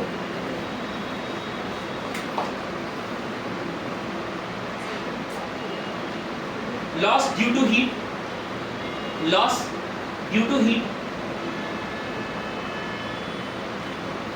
loss due to heat because of impure copper, due to impure copper। लिखा? बस यार। Next, eddy current loss. Eddy current loss, किसी ने कार्टून देखा, एड एंड एडी? पहले कार्टून आता, 3 दोस्त हो गए थे, एक का नाम था एड, दूसरे का नाम था एड, दूसरा नाम था एड। पागल, बहुत पागल, महापागल। ठीक है, एडी का मतलब बहुत बहुत ज्यादा महापागल इंसान, एडी कहलाते हैं। ठीक है, एडी करंट का मतलब पागल करंट्स जो कहीं भी जनरेट हो जाए बिना बताए, ठीक है, ऐसे करंट्स को हम क्या बुलाते हैं? Eddy currents. ठीक है, एडी करंट्स क्या या कैसे जनरेट हो रहे हैं? मैंने तुम्हें बताया था फ्लक्स का चेंज करंट जनरेट करता है। क्या जनरेट करता है? कौन सा करंट? Induce current. कौन सा करंट? है ना, ऐसा होता है ना। एक बात बताओ, तुम्हारे पंखे में एक कॉइल लगी है, जब जिसके अंदर करंट आता है तो पंखा घूमता है, और एसी करंट आया तो एसी करंट तो बार बार चेंज होता है, तो उस कॉइल के अंदर जो करंट होगा वो चेंज होगा, और उस कॉइल के अंदर अगर करंट चेंज हुआ तो एक बात बताओ, फ्लक्स सिर्फ कॉइल से लिंक थोड़ी है, इस पंखे की बॉडी से भी तो लिंक है। ये जो पंखा है, ये पंखा लोहे का बना है ना, लोहा कंडक्टर है ना, तो अगर लोहे के अंदर फ्लक्स चेंज होगी तो करंट लोहे के पंखे में भी बनना। आइए बात समझ। तो जो तुम एनर्जी देते हो लोहे की कॉइल को, उस लोहे की कॉइल की इलेक्ट्रिकल एनर्जी इस लोहे के पंखे में भी करंट जनरेट कर देती है, और उस करंट का हम कुछ नहीं करते। करते हो क्या उस करंट का? कुछ नहीं ना, वो तो करंट वेस्ट ही है ना। अगर वो फ्लक्स चेंज होने की वजह से लोहे के फ्रेम में बन गया तो उसका तो कुछ नहीं करते। कॉइल में बनता तो पंखा तेज चलता, अगर फ्रेम में बन गया तो उसका कोई यूज नहीं होने वाला, वो तो वेस्ट है। ऐसे करंट्स जो जबरदस्ती कहीं भी लोहे के फ्रेम में बन जाते हैं उन्हें क्या बुलाते हैं? Eddy currents. ठीक है, ध्यान रखना। इसीलिए मैक्सिमम जगहों पर तुम देखोगे कोई इलेक्ट्रिकल अप्लायंस है तो हम यूज करते हैं प्लास्टिक। जैसे अगर तुम मशीन को देखो तो प्लास्टिक की मशीन की आउटर बॉडी होती है, मोटर किसकी होती है? लोहे की, है ना। उसका रीजन क्या है? ताकि अगर फ्लक्स चेंज कंटिन्यूस हो रहा है तो मशीन की बॉडी में करंट, एडी करंट जनरेट ना हो, जिसकी वजह से हमारी फ्लक्स की वजह से इलेक्ट्रिकल एनर्जी का लॉस कम हो। समझ आई बात? पढ़े आप। इसी रीजन की वजह से ध्यान रखना, जब मैं तुम्हें बोल रहा था कि हम कॉइल बनाते हैं, है ना, सॉफ्ट आयरन कोर की लोग कॉइल बना रहे थे, लेमिनेटेड वाली, याद है ना, तो उसके अंदर मैंने तुम्हें कहा था कि हम ना डायरेक्ट ऐसे ब्लॉक नहीं बनाते, ब्लॉक बनाने की जगह हम प्लेट्स बनाते हैं। क्या बनाते हैं? है ना, हम ऐसे एक के ऊपर एक पतली पतली प्लेट्स रखते हैं और इन सबको ऐसे ज्वाइन कर देते हैं। ये एक पतली सी प्लेट लेमिनेटेड होती है, उसकी बगल वाली भी सारी लेमिनेटेड प्लेट्स को एक साथ जोड़ देते हैं। तो अब इससे क्या होगा? क्या प्लेट्स का एरिया कम हो जाएगा, है ना, प्लेट्स का एरिया कम हो जाएगा। मतलब अगर ये जुड़ी होती तो पूरी प्लेट में, पूरी बॉडी के अंदर करंट बनता है। अगर बीच में लेमिनेशन है तो पूरी बॉडी में करंट, इसकी वजह से एडी करंट लॉस कम हो जाएगा। ये बात समझ आ रही है? कोई डाउट तो नहीं है? तो एडी करंट लॉस किसी भी बॉडी के अंदर जबरदस्ती करंट जनरेट होने की वजह से होता है। उस करंट का कोई यूज नहीं है, फ्लक्स चेंज हो रही है, उस फ्लक्स के चेंज की वजह से हमारा कोई काम होना चाहिए। अगर वो जबरदस्ती करंट बना रहा है तो उसका कोई यूज। ऐसे लॉसेस को हम क्या बुलाते हैं? Eddy current loss. कोई दिक्कत? इसको ठीक करने के लिए हम क्या करते हैं? लेमिनेशन, है ना, क्या करते हैं? लेमिनेटेड कोर यूज करते हैं। सब बढ़िया? देखो, the magnetic flux due to AC, the magnetic flux due to AC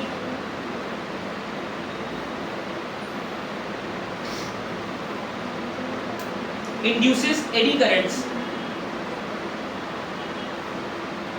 induces eddy currents in the iron core,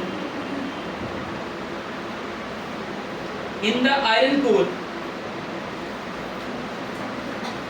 which leads to loss of energy, which leads to loss of energy, which leads to loss of energy in the form of heat, in the form of heat.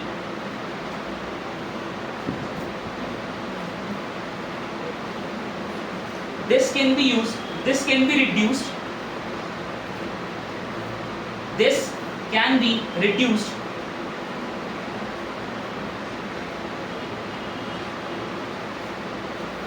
by using thin laminated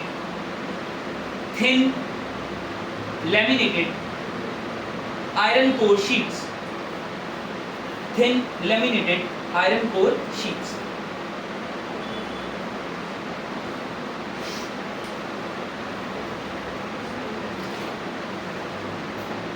देखा? Next है hysteresis loss. Hysteresis सुना ये word नहीं? हाँ, कहाँ? Hysteria सुना? Hysteria सुना? Hysteria बहुत बहुत बड़ा पागलपन काइंड ऑफ। एक किसी इंसान को देखकर जब बहुत सारे इंसान इन्फ्लुएंस होते हैं और सेम तरह का पागलपन करते हैं, जिसे हम बुलाते हैं मास हिस्टीरिया। सुना होगा कई केसेस होते हैं, कोई लोग क्रूज शिप पर जा रहे थे, कोई एक बंदा बीमार पड़ा, उसे देख के सब बीमार पड़ गए, है ना? इस तरह के केसेस होते हैं। वो ही सेम सिम्टम्स सबको दिख रहे होते हैं, एक्चुअली वो सच में सबको बीमारी नहीं होती, बट क्योंकि सामने वाले को हो गई और तुमने बिलीव कर लिया, इसलिए तुम्हें भी वही सेम सिम्टम्स तुम्हारी बॉडी जनरेट करके दिखाती है। इसे हम क्या बुलाते हैं? मास हिस्टीरिया। ये छोटे बच्चों में देखा जाता है। पूरी क्लास में एक बच्चा खांसेगा तो सब खांसेगा, है ना? छोटे छोटे बच्चे जो होते हैं केजी यूकेजी में, एक को खांस पा दो, ठीक है, खांसी आ गई, सब पागल हो जाएंगे। रीजन क्या है? ठीक है, अंदर से वो बिलीव करते हैं कि मुझे भी आएगी अब खांसी। That is called mass hysteria. अगर तुम किसी बात को सोचने लग जाते हो तो वो एक्शन तुम परफॉर्म करते हो, समझ आ रही है? और तुम्हारी बॉडी भी परफॉर्म करती है, बात ध्यान रखो, ठीक है? दैट्स व्हाई किसी ने, सभी को पता ना ड्रग ट्रायल्स कैसे होते हैं? ड्रग ट्रायल्स के अंदर कोई ड्रग का मतलब मेडिसिन, ठीक है भाई, ओके? मेडिसिन के ट्रायल्स कैसे होते हैं? वो पहले क्या करते हैं? दो ग्रुप्स बनाते हैं। एक के अंदर ऐसे ग्रुप बंदे होते हैं जिन्हें सच में मेडिसिन दी जाती है, और एक को फेक कैप्सूल्स, ठीक है? समझ आई कहानी? ताकि वो सोचे उन्हें सच में मेडिसिन मिल रही। बॉडी को अगर ये बिलीव हो जाए ना सच में मेडिसिन मिल रही है, ठीक हो जाती है, ठीक है? तो ध्यान रखना। इसी तरह से हिस्टेरेसिस लॉस। हिस्टेरेसिस लॉस क्या है? जब एसी किसी पर्टिकुलर कॉइल में आएगा, है ना, ये लैमिनेटेड कोर में आएगा, तो बार बार क्या होगा? एसी का काम है चेंज करना अपनी डायरेक्शन को बार बार। अगर वो अपनी डायरेक्शन को बार बार चेंज करेगा तो कॉइल, देखो एसी क्या करता है? बढ़ता है, घटता है, जीरो हो गया, फिर और घटेगा, नेगेटिव हो गया, और फिर वापस से बढ़ेगा। तो पहले एसी बढ़ा तो मैग्नेटाइजेशन बढ़ी, एसी घटा मैग्नेटाइजेशन घटी, एसी ने अपना रास्ता चेंज कर लिया तो मैग्नेटाइजेशन उल्टी हो गई, ऐसी हुआ ना? जिसका मतलब क्या है कि बार बार जो कॉइल के अंदर, इस लैमिनेटेड कोर के अंदर इलेक्ट्रॉन्स हैं, उन्हें क्या करना पड़ रहा है? कभी तेज मोशन करते हैं, कभी धीरे मोशन करते हैं, कभी अपने मोशन को उल्टा कर देते हैं। तो अगर इलेक्ट्रॉन्स बार बार मोशन करेंगे तो इलेक्ट्रॉन्स के बार बार मोशन करने की वजह से फ्रिक्शन जनरेट होगी। आ रही बात समझ? और जिसकी वजह से हीट बनेगी। तो बेसिक सी कहानी है, अगर कोई चीज़ जल्दी से मैग्नेटाइज और डीमैग्नेटाइज नहीं होती तो उतनी ज़्यादा क्या प्रोड्यूस करती है? हीट। और इसी को हम क्या बुलाते हैं? Hysteresis loss. समझ आई बात? क्योंकि सारे इलेक्ट्रॉन्स कर रहे हैं, दैट्स व्हाई हिस्टेरेसिस। कोई दिक्कत तो नहीं है? नोट करो।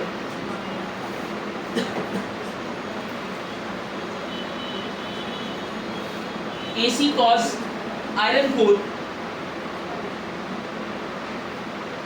AC cause iron core through the cycles of magnetization and demagnetization, through the cycles of magnetization and demagnetization.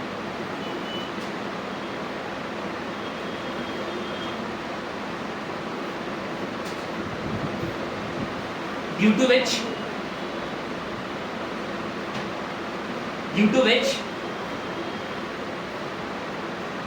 energy is lost in the form of heat and sound. Due to which energy is lost in the form of heat and sound.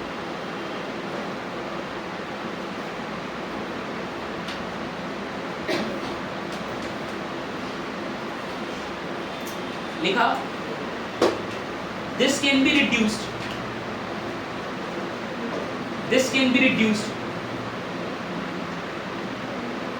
by using a material, this can be reduced by using a material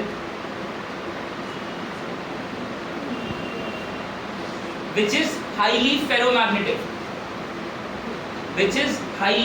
ferromagnetic and have smaller hysteresis curve,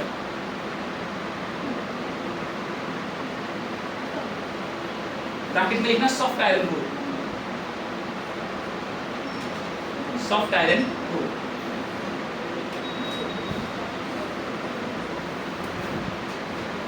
ध्यान रखना यार, best material hysteresis से लड़ने के लिए soft iron core, क्योंकि जितनी जल्दी मैग्नेटाइज होता है उतनी जल्दी ही डीमैग्नेटाइज हो जाता है, इसलिए हम सॉफ्ट आयरन को यूज करते हैं। और इसका हिस्टेरेसिस कर्व एक ग्राफ होता है जो हमें बताता है कि कितना ज़्यादा हिस्टेरेसिस होगा किसी मटेरियल में।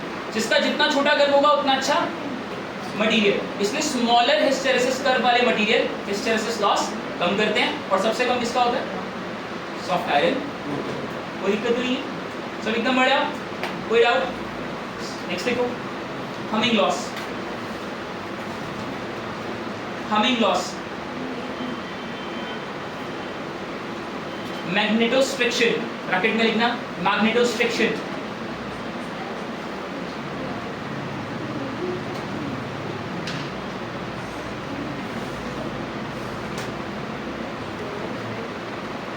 देखा?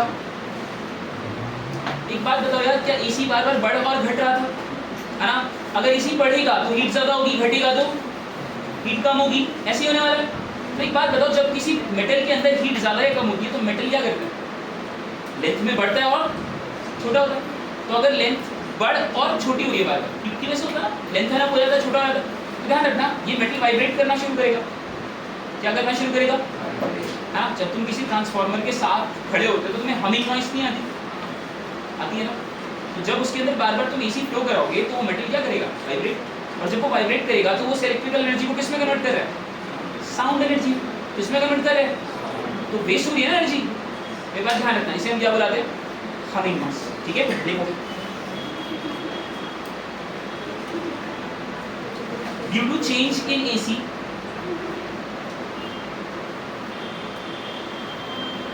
due to change in AC, the length of core changes. The length of core changes continuously,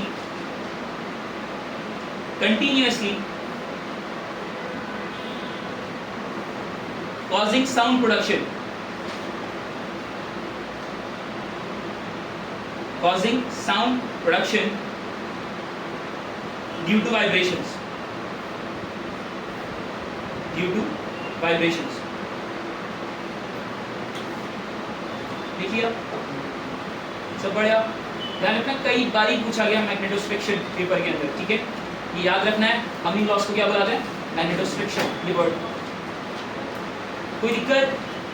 बनाओ last, flux leakage. Flux leakage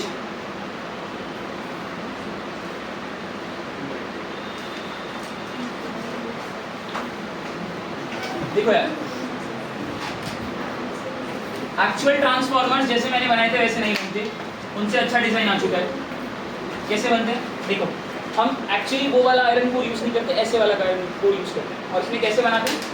हमारे पास इस तरह से कॉइल्स हैं और इधर से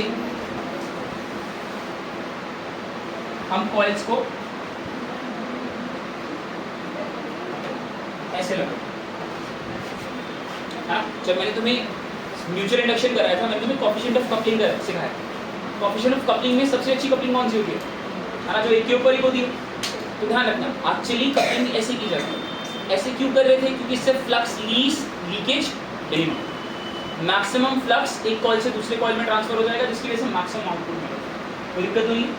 तो ध्यान रखना, फ्लक्स लीकेज को कम करने के लिए हम ऐसे कपल करते हैं कॉइल्स को। ये बात अच्छी तरह से ध्यान रखना। ओके, देखो, flux produced by primary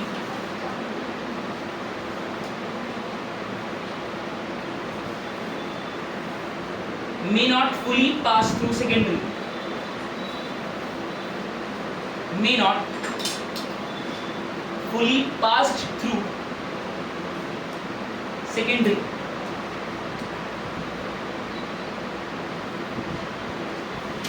due to which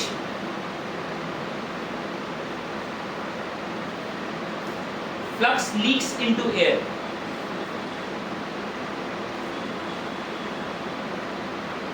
Due to which flux leaks into air. To minimize it, next point है ध्यान रखना है, to minimize it, we must wound we must bound primary over secondary, primary over secondary. हमें primary के ऊपर secondary को बांधना चाहिए अगर हम ये चाहते हैं। सब बढ़िया, कोई दिक्कत? ओके, मान लो इस डायग्राम को जरूर ड्रॉ करके आना अगर फ्लक्स लीकेज बता दे तो, ठीक है। ये थे सारे लॉसेस जो एक ट्रांसफार्मर में एग्जिस्ट कर सकते हैं। इसे ड्रॉ करो, उसके बाद फिर हम पावर लाइन सीखेंगे।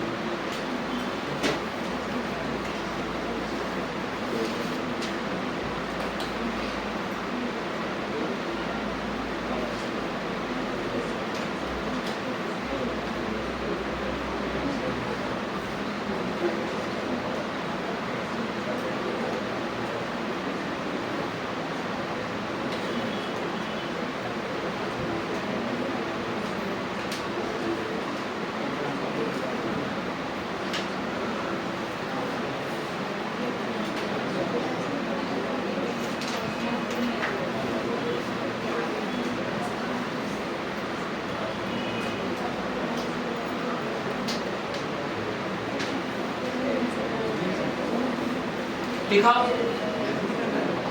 चले, अच्छा देखो यार, पावर लाइन।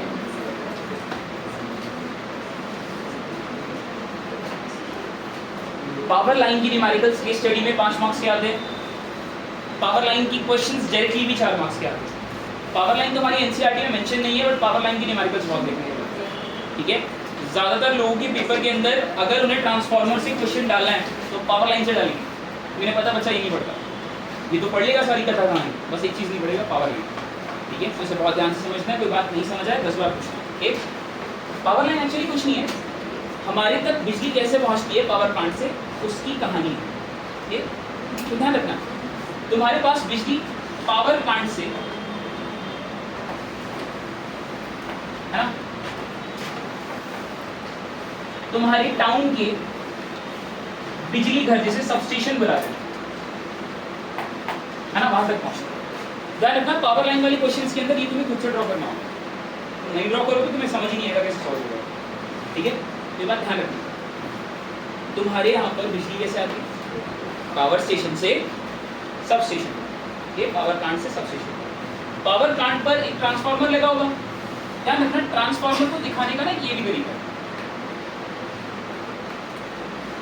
अगर मैंने कहीं पर ऐसे कॉइल्स बना दी तो ये क्या है? ट्रांसफार्मर, ठीक है। सिंपल सी कहानी, अगर ऐसे कॉइल्स बन गई तो इसको भी हम क्या बुलाते हैं? ठीक है। वो इतनी बड़े डब्बे डुब्बे कुछ बनाने की जरूरत नहीं है, वो सिर्फ और सिर्फ जब डिवाइस के बारे में डिस्क्रिप्शन मांगी तो करनी। तुम्हें किसी सर्किट में ट्रांसफार्मर दिखाना, ऐसे दिखा, समझ आ रही है बात? कोई दिक्कत नहीं? पढ़े। अब यहाँ से लाइन पहुंची है तुम्हारे पावर स्टेशन तक, ठीक है, और वापस कनेक्ट हुई है। और इसी तरह से यहाँ पर से एक और ट्रांसफार्मर लगाकर ये लाइन तुम्हारे घर पर करंट प्रोवाइड करेगी, ऐसे ही होगा। सब बढ़िया। तो अब मुझे बड़े ही ध्यान से बताओ, यहाँ पर जो ट्रांसफार्मर पावर प्लांट पे लगा है वो कौन सा? स्टेप अप या स्टेप डाउन? हाँ, बेसिक सी बात है। यहाँ से जो भी करंट्स प्रोड्यूस होंगे उन्हें बहुत लंबा डिस्टेंस ट्रैवल करना है, ठीक है। सपोज करो 20 किलोमीटर लंबी लाइन थी, ठीक है, बहुत लंबा डिस्टेंस ट्रैवल करना है, तो वोल्टेज कैसी चाहिए? हाई वोल्टेज चाहिए। यहाँ पर जो ट्रांसफार्मर्स लगते हैं वो कौन से होते हैं? हाँ, पावर प्लांट पर ट्रांसफार्मर्स हमेशा ताकि वोल्टेज हाई हो, दूर तक ट्रैवल कर सके। जहाँ पर तुम्हारा सब स्टेशन है वहाँ पर हमें वोल्टेज हाई की जगह कैसे चाहिए? लो, और करंट पास में ट्रैवल कराना है ना। 1 लाख वोल्ट तो हम डाल नहीं सकते घर के अंदर, तो इसके अंदर क्या करना पड़ेगा? हमें वोल्टेज को कम करना पड़ेगा, और कम करने के लिए कौन सा? ये बात अच्छी तरह से ध्यान रखना। सब स्टेशंस पर जो ट्रांसफार्मर लगे होते हैं वो स्टेप डाउन ट्रांसफार्मर, सब स्टेशंस पर जो ट्रांसफार्मर लगे होते हैं वो स्टेप डाउन ट्रांसफार्मर। कोई दिक्कत? सब एकदम बढ़िया। ओके, तुमसे इधर पूछा जाता है वोल्टेज रेटिंग के बारे में। किसके बारे में? वोल्टेज रेटिंग क्या होती है? ध्यान रखना, voltage rating step up transformer की मिनिमम वोल्ट से मैक्सिमम वोल्ट होगी। आ रही बात समझ? तुम कम वोल्टेज डालोगे और ज़्यादा वोल्टेज मिलेगी। ठीक है, ऐसे ही तो होगा। सपोज करो तुमने यहाँ पर 10 डाली थी और तुम्हें 100 मिली। ध्यान रखना ये वोल्टेज रेटिंग वोल्टेज रेंज है। ठीक है, स्टेप अप ट्रांसफार्मर की हमेशा कम से ज़्यादा हो। तुमसे बोल सकता है ये निकाल कर दिखाओ, इसलिए इस बात का ध्यान रखना क्या गिवन है क्या निकालना है। अगर तुम्हें नहीं पता फंस जाओगे। ओके, अगर तुम्हें मिनिमम गिवन है तो मैक्सिमम मांग सकता है, मैक्सिमम गिवन है तो मुझे बता सकता है मिनिमम मैक्सिमम है क्या, कौन सी? ये ईपी है, ये ईएस है। ध्यान रख लेना ये बात। ये क्या है? Minimum voltage EP. ये क्या है? अगर तुम्हें ईपी गिवन है तो नंबर ऑफ टर्न्स गिवन है, उसके बेस पे ईएस निकाल सकते हो ना। कंफ्यूज मत हो जाना, बहुत इंपॉर्टेंट कहानी है। अगर minimum maximum voltage range given है, कोई एक गिवन है, तो कौन है वो? EP and. तो इस बात का स्पेशल ध्यान। ठीक है, ये मिनिमम और मैक्सिमम बोल रहा हूं मैं, बट ये है कौन? ईपी और अरे बात समझ। एंड क्या सेम कहानी वहां भी नहीं होगी, है ना? वहां पर भी यहाँ पर एक स्टेप डाउन ट्रांसफार्मर है।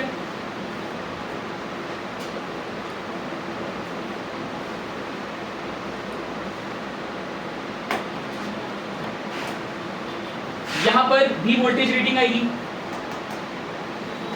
यहां पर भी मिनिमम से मैक्सिमम के मैक्सिमम से मिनिमम। बिल्कुल है ना, क्योंकि ये कैसा है? Step down. ठीक है, और ये मैक्सिमम क्या है? ईपी के ईएस। याद रखना ईपी होता है ये, बेवकूफी मत कराना। स्टेप अप स्टेप डाउन में कोई भी कहानी हो, इधर वाला कौन होता है ना? प्राइमरी। इधर वाला, ठीक है, उल्टे मत कराना भाई, ध्यान से। दिक्कत समझ आ रही है बात? कुछ मुश्किल तो नहीं है, सब बढ़िया। ये बात अच्छी तरह से ध्यान रखना। तुम्हारे पास स्टेप अप और स्टेप डाउन ट्रांसफार्मर की तुमसे मांगी जा सकती है क्या? Voltage rating. और वोल्टेज रेटिंग की रेंज जो होती है मिनिमम से मैक्सिमम या मैक्सिमम से मिनिमम, वो तुम्हारी ईपी और ईएस। सपोज करो इस पर्टिकुलर लाइन के अंदर, इस पर्टिकुलर लाइन की लेंथ ना 20 की जगह मैं कर रहा हूँ एल लेंथ की लाइन है, और इस लाइन के अंदर जो करंट फ्लो कर रहा है वो आई है। कितना करंट फ्लो कर रहा है? आई। तो यहां पर तुमसे पूछेगा अगर ऐसा है और तुम्हें बोला जा रहा है कि इस पर्टिकुलर वायर का रेजिस्टेंस पर यूनिट लेंथ, क्या? रेजिस्टेंस पर यूनिट लेंथ, ठीक है, आर ओम पर मीटर। ठीक है, this is what? Resistance per unit length. ध्यान रखना ये आर ओम पर मीटर भी हो सकता है, पर किलोमीटर भी हो सकता है, मर्जी है। तुम्हें क्वेश्चन में कैसे दिया उस पर डिपेंड करता है। ठीक है, रेजिस्टेंस पर यूनिट। ठीक है, ये मैंने तुमसे पूछता, बताओ सबसे पहली चीज total resistance of the line. पूछा भाई, ठीक है, रेजिस्टेंस ऑफ लाइन क्या पूछ दिया? बताओ इस लाइन का रेजिस्टेंस कितना होगा, बताओ। सपोज करो ये आर ओम पर मीटर ना 1 ओम पर मीटर है, बताओ। और ये लाइन 20 किलोमीटर की थी, कितने किलोमीटर की थी? कितना हो जाएगा बोलो? अबे 1 मीटर पे कितना है? 1 ओम, तो 20 किलोमीटर पे कितना होगा? 20,000 ओम भैया, ध्यान रखना किलोमीटर है वो। ठीक है, बेवकूफी मत कराना, देख लेना पर मीटर है पर किलोमीटर है। मीटर में है तो किलोमीटर में ध्यान से कन्वर्ट करना, सब बढ़िया। ठीक है सब, ठीक है। अब ये भी गलत है, ठीक है, क्यों गलत है? कितनी लाइन है? 2। ठीक है, एक लाइन नीचे की, एक लाइन, तो बेवकूफी मत करना कि सिर्फ 20 लिखा हो। एक्चुअली कितना करंट ट्रैवल कर रहा है? 40। एकदम कह रहे बात, भूलोगे तो नहीं, है ना? नीचे वाली भी तो लाइन है, ऊपर वाली भी तो लाइन है, ये भी एल है तो ऊपर वाली भी तो एल है, तो टोटल रेजिस्टेंस कितना निकल कर आएगा? 12 इंटू आर ओम पर मीटर किलोमीटर, जो भी है resistance of the resistance per unit. कोई दिक्कत? रेजिस्टेंस ऑफ लाइन में समझ आ रहा है, 12 से मल्टीप्लाई होगा, सब बढ़िया, कोई डाउट? दोबारा, ठीक है, एक तो ये कहानी थी। नेक्स्ट देखते हैं। नेक्स्ट तुमसे पूछता है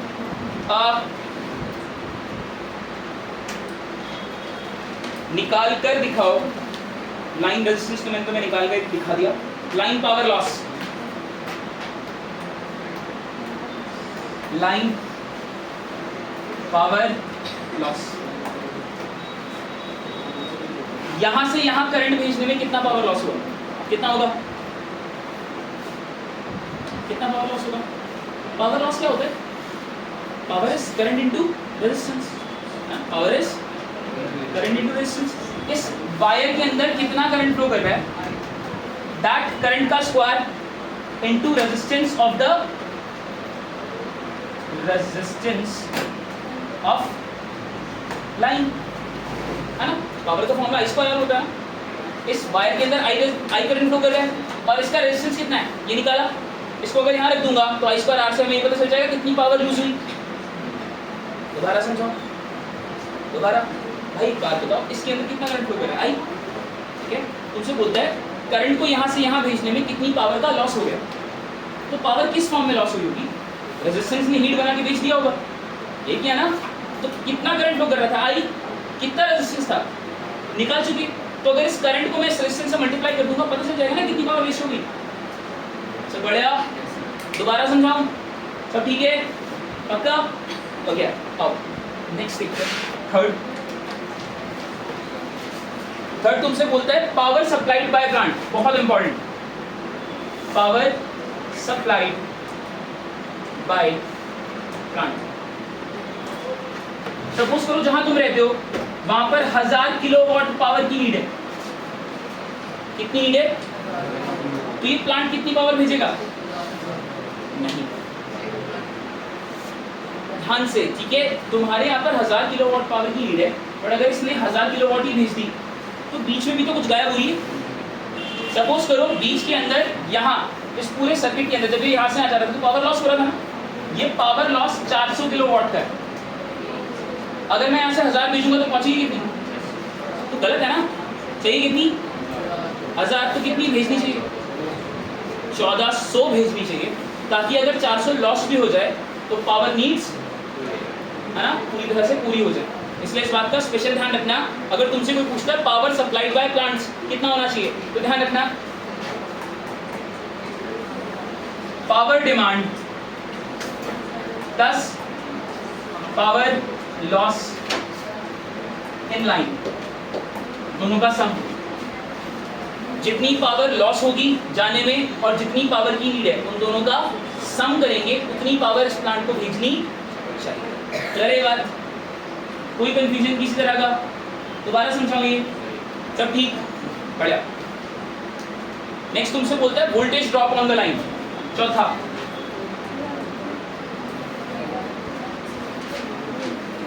वोल्टेज ड्रॉप का मतलब क्या है? यहां से यहां आने में वोल्टेज कम हुई होगी, यहां से यहां आने में वोल्टेज कम हुई होगी। कितनी कम हुई? वोल्टेज का फॉर्मूला आई आर, है ना? वोल्टेज का फॉर्मूला, इस पूरी वायर के अंदर करंट फ्लो कर रहा है आई, और रेजिस्टेंस कितना है इसका? रेजिस्टेंस ऑफ लाइन ना, ठीक है? इस लाइन में रेजिस्टेंस कितना था? Resistance of line. अगर उसे इस लाइन के करंट से मल्टीप्लाई कर दूंगा तो मेरे पास क्या आ जाएगा? Voltage drop. कोई दिक्कत? और लास्ट को तुमसे पूछता है पांचवा, that is voltage of output transformer. ठीक है, बहुत important. Voltage of step up, maximum voltage of step up transformer, ये पूछ देगा। ये जो स्टेप अप ट्रांसफार्मर है इसे कितनी वोल्टेज यहां भेजनी चाहिए? ठीक है, ये जो हमारे पास स्टेप अप ट्रांसफार्मर है इसे कितनी वोल्टेज भेजनी चाहिए? प्लांट से कितनी वोल्टेज का करंट बनना चाहिए? एक बात बताओ, यहां पर से जितनी भी वोल्टेज जा रही थी मैक्सिमम वोल्टेज, ठीक है, अगर इसी वोल्टेज को यहां पहुंचाना है तो जो वोल्टेज खो गई थी बीच में, वोल्टेज ड्रॉप जो हुआ था, उसको बीच में ऐड करके भेजना पड़ेगा। समझ आ रही है बात? अगर हमने इस वाली वोल्टेज ड्रॉप को जो मैक्सिमम वोल्टेज तुमने प्रोड्यूस की थी उसमें ऐड नहीं किया, क्या होगा? कम जाएगी। क्लियर है बात? तो ध्यान रखना, अगर तुमसे पूछिए voltage of step up transformer, maximum voltage से कितनी सप्लाई करनी चाहिए, तो ध्यान रखना है कितनी? मैक्स वोल्टेज, ठीक है, ऑफ स्टेप अप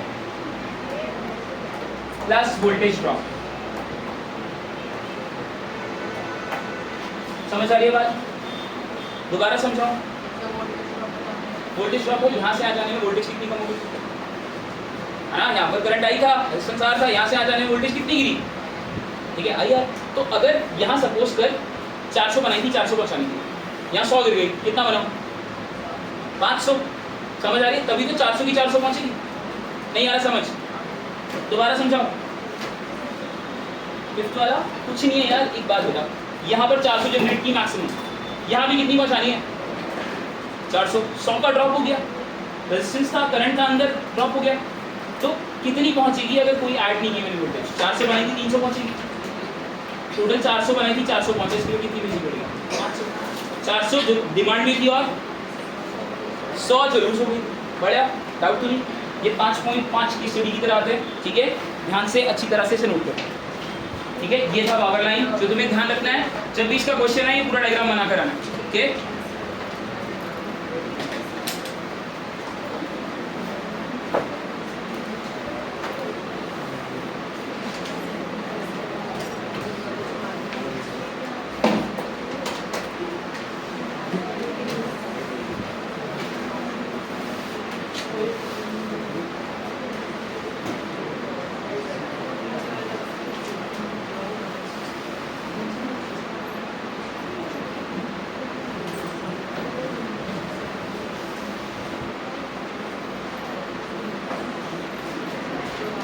ओके, मान लो आज के लिए इतना ही, मिलते हैं नेक्स्ट क्लास में।